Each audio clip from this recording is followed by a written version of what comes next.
सभी संगीत प्रेमियों को गोविंद मिश्रा का प्यार भरा नमस्कार।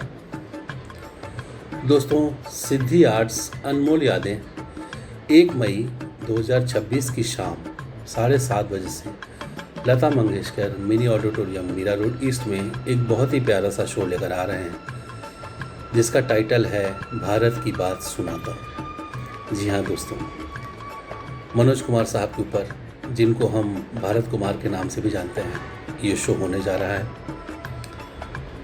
इस शो को होस्ट करेंगे और जिन्होंने इस शो की स्क्रिप्ट बनाई है सुदेश एम होंगे। इस शो में मेरे साथ सिंगर में सर्वेश मिश्रा, संजय कोरगांवकर, कुल सक्सेना और मधुरा देशपांडे होंगे। इस शो को म्यूज़िक अरेंज करेंगे राजेश पवार जी और इस शो के प्रोड्यूसर हैं सिद्धिदा मोरे जी। तो शो पोस्टर पर नीचे दिए हुए नंबर पर जाइए, फ़ोन कीजिए और अपनी पसंद की सीट्स बुक कीजिए। बहुत ही प्यारा सा शो है, बहुत ही मज़ा आने वाला है। तो आप सभी लोगों का बड़ी बेसब्री से इंतज़ार रहेगा। आप सभी आइए, इस शो का आनंद उठाइए।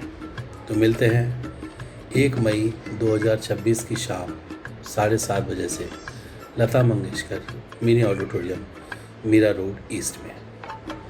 आप सभी का इंतज़ार रहे।